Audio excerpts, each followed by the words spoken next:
বিশিষ্ট ৰাজনৈতিকবিদ তথা সমাজসেৱক ৰাম সিং ইংটিৰ পাৰ্থিৱ দেহা লৰুলাংস্থিত নিজ গৃহত পুৱাৰে পৰা নেতাগৰাকীৰ ঘৰলৈ গুণমুগ্ধসকলৰ লানি নিচিকা ভিৰ। ডিমা হাছাও জিলা প্ৰশাসন আৰু শ্ৰম বিভাগৰ যুটীয়া অভিযানত হাফলঙৰ কেইবাটাও হোটেল তথা ব্যৱসায়িক প্ৰতিষ্ঠানৰ পৰা ৩ শিশু শ্ৰমিক উদ্ধাৰ। নিশা খেৰণিত বিধ্বংসী অগ্নিকাণ্ড। বাবুল দাস নামৰ গৃহত সংঘটিত এই অগ্নিকাণ্ড সমূলংশে ধ্বংস ঘৰ তথা ঘৰৰ আচবাব পাতি। অগ্নিকাণ্ডৰ কাৰণ জানিব পৰা হোৱা নাই। নমস্কাৰ, অসমীয়া প্ৰাইম টাইমলৈ স্বাগতম জনাইছোঁ। ষ্টুডিঅ'ত মই সঞ্চিতা তেৰণভি। আগবাঢ়িছোঁ প্ৰথমটো খবৰলৈ। পৰিষদৰ প্ৰাক্তন কাৰ্যবাহী সদস্য তথা বিশিষ্ট সমাজসেৱক ৰাম সিং ইংটিৰ পাৰ্থিৱ দেহা ডিমাপুৰৰ পৰা কালি নিশা ডিফুৰ লৰুলাংস্থিত নিজৰ গৃহলৈ অনা হৈছে। কাৰ্বি পৰম্পৰাগত বিধিমতে ৰং কেচাং অৰ্থাৎ শেষবাৰৰ বাবে নিজৰ গাঁৱত ৰখা হৈছে। নেতাগৰাকীৰ মৃত্যুৰ খবৰ প্ৰাপ্তিৰ লগে লগে যোৱাকালিৰে পৰা তেখেতৰ গৃহৰ চোতালত ভৰি পৰিছে অগণন গুণমুগ্ধসকল। জীৱনকালৰ অন্তিম সময়লৈকে ৬৭ বছৰত ভৰি দিয়া নেতাগৰাকীৰ পাৰ্থিৱ দেহাৰ ওপৰত এয়াই ভিন্ন ৰঙৰ ফুলেৰে তথা পৰম্পৰাগত ৰীতি নীতি পালনৰ অংশৰূপে নেতাগৰাকীৰ নামত মদ তথা বস্ত্ৰ অৰ্পণ কৰি বিভিন্ন ব্যক্তিয়ে জনাইছেহি শ্ৰদ্ধাঞ্জলি। পাৰ্থিৱ দেহাৰ চাৰিওফালে ধূপ ধূনাৰ সৌৰভেৰে এক স্বৰ্গীয় মাত্ৰা প্ৰদান কৰিছে। হয়, কবি হীৰেণ ভট্টই কবৰ দৰে মৃত্যু এটা শিল্প, নজহা নপমা এক নিৰ্লোভ ভাস্কৰ্য। কেনেকৈ গভীৰ প্ৰশান্তিৰে শেষ শয়নত মগ্ন হৈ আছে নেতাগৰাকী। জীৱনকালত বহু দায়িত্ব নিৰ্বাহ কৰিবলৈ গৈ কৰা অহৰহ সংগ্ৰামত কেতিয়াবা হতাশা, কেতিয়াবা খং, কেতিয়াবা আনন্দ আৰু কেতিয়াবা দুৰ্বাদল দ্বন্দ্ব কাৰোবাৰ সতে। এতিয়া আৰু সেইবোৰ নাই, আছে যদি চিৰশান্তি। জীৱনত দুবাৰকৈ কাৰ্বি স্বায়ত্তশাসিত পৰিষদত কাৰ্যবাহী সদস্য পদত দায়িত্ব নিৰ্বাহ কৰা ৰাজনৈতিকবিদ তথা সমাজসেৱক হোৱাৰ লগতে নেতাসুলভ ব্যক্তিত্বৰে মুখত অনবৰতে মিচিকীয়া হাঁহিৰে কথা বতৰা কৰা ইংটিৰ কাৰ্যত আছিল একেবাৰে নিৰহংকাৰ আৰু বন্ধুত্ব ভাৱাপন্ন। ঘৰৰ বাহিৰে ভিতৰে এয়া কেৱল প্ৰিয় নেতাগৰাকীৰ শেষ দেখা কৰিবলৈ অহা অগণন গুণমুগ্ধৰ ভিৰ। প্ৰয়াত নেতাগৰাকীৰ প্ৰতি সন্মান জনাই কাৰ্বি স্বায়ত্তশাসিত পৰিষদত শাসকীয় দল তথা আমোলা বিষয়া তথা কৰ্মচাৰীসকলে সচিবালয়ৰ কক্ষত শোকসভা অনুষ্ঠিত কৰি শ্ৰদ্ধাঞ্জলি অৰ্পণ কৰি আত্মাৰ সদ্গতিৰ প্ৰাৰ্থনা কৰে আৰু পৰিষদৰ অধীনৰ সমস্ত কাৰ্যালয়সমূহ চৰকাৰীভাৱে বন্ধ ঘোষণা কৰে। নেতাগৰাকীৰ আত্মা চিৰশান্তি হওক, কাট নিউজৰ পৰিবাৰৰ তৰফৰ পৰা জনোৱা হৈছে ঈশ্বৰৰ ওচৰত অকাতৰ প্ৰাৰ্থনা আৰু শোকসন্তপ্ত পৰিয়াল তথা আত্মীয় বৰ্গলৈ গভীৰ সমবেদনা।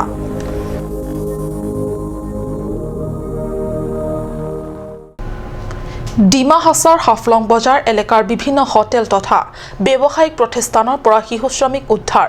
জিলা প্ৰশাসন আৰু শ্ৰম বিভাগৰ যুটীয়া অভিযানত উদ্ধাৰ এই শিশু শ্ৰমিকবোৰ। শিশু শ্ৰমিকক বিভিন্ন কামত খটুৱা আইন বিৰোধী যদিও বিভিন্ন হোটেলৰ পৰা দোকানলৈ কম পাৰিশ্ৰমিকৰ বিনিময়ত বিভিন্ন কামত খটুৱা পৰিলক্ষিত হয়।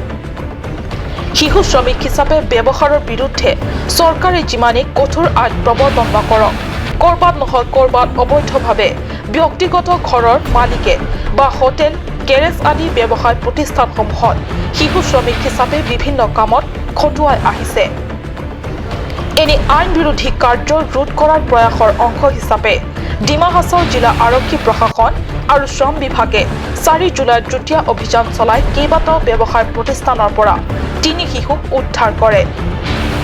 এই অভিযানত সহ আয়ুক্ত হেমাংগ নবিছ, উপ আৰক্ষী অধীক্ষক সূৰ্যকান্ত মৰাণ আৰু শ্ৰম বিষয়া সোণালী সুজাই নেতৃত্ব দিয়ে।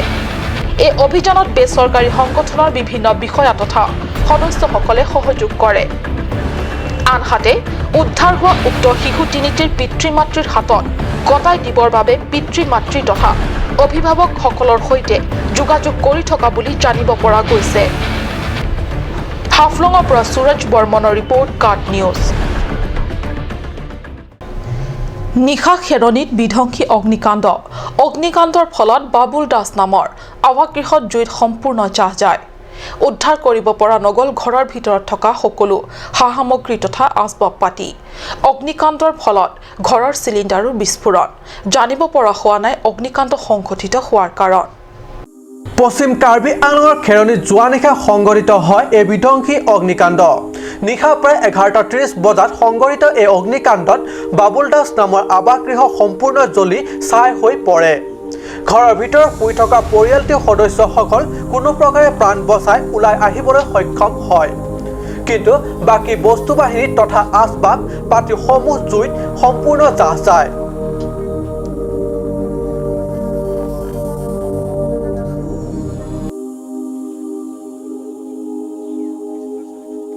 ফলত পৰিয়ালটোৱে সম্পত্তি গছ এজোপাৰ তলত আশ্ৰয় ল'ব লগাত পৰিছে আপোনাৰতো একো বস্তু বাচি থকা নাই আৰু না মোৰ একো বস্তু বাচা নাই আৰু মানে যেকেইটা বাচিছে এইকেইটা কোনো কামৰ বস্তু নহয় মানে বেজি এটা বন্ধ মই আৰু ওলাব পৰা নাই আৰু মোৰ যি আছে ঘৰৰ কাপোৰ খানি মানে যি যাৱতীয় আছে মানে পইচা কৰি সব গ'ল আৰু শেষ মোৰ সব ধ্বংস হৈ গ'ল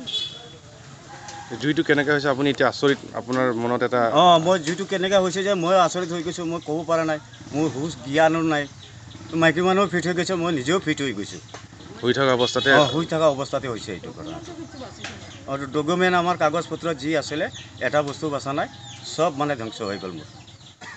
কোনো এটা প্ৰমাণ নাই আমি নাই এতিয়া আমাৰ ভোটৰ ID কওক এই কিবা পান কাৰ্ড এইবিলাক আছিলে একটা বস্তু মোৰ বাচা নাই আৰু এতিয়া আমি কি কৰিম আৰু আপোনালোকে এতিয়া কি কৰে খেৰণিৰ পৰা বিৰানিং হে ৰিপৰ্ট কাট নিউজ সময় হৈছে চমু বাণিজ্যিক বিৰতিৰ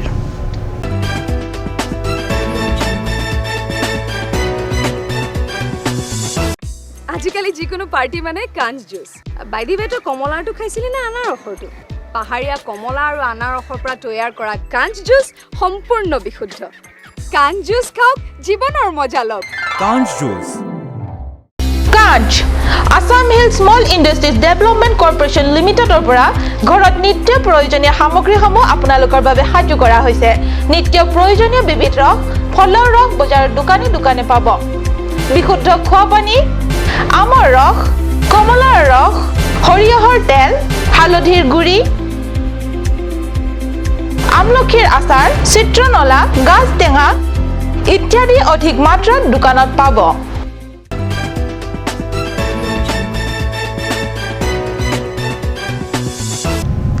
বিৰতিৰ পিছত পুনৰ স্বাগতম জনাইছো বাতৰি মজিয়ালে খুজাই জিলা ভালুকমাৰীত উত্তেজনাময় পৰিস্থিতি ভালুকমাৰীৰ প্ৰফেচাৰ কলনীৰ মদন দাসৰ ঘৰৰ মহিলাৰ হাতৰ পৰা সন্দেহযুক্ত এজন যুৱকে কাঢ়ি নিলে এটি কন্যা সন্তান ঘটনাস্থলীত আৰক্ষী লোক উপস্থিত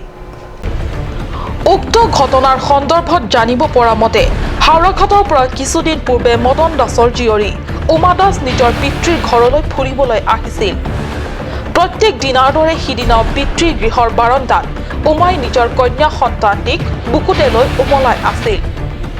এনেতে এজন অচিনাক্ত যুৱকে ঘৰৰ দৰ্জা খুলি ঘৰৰ ভিতৰলৈ সোমাই আহে আৰু মহিলাগৰাকীৰ পৰা সন্তানটো কাঢ়ি নিবলৈ টনা আজোৰা কৰে যদিও মহিলাগৰাকীয়ে সন্তানটিক এৰি নিদিয়াত যুৱকজনে সন্তানটিৰ মাতৃক হাত এখন প্ৰহাৰ কৰে কি হৈছিলে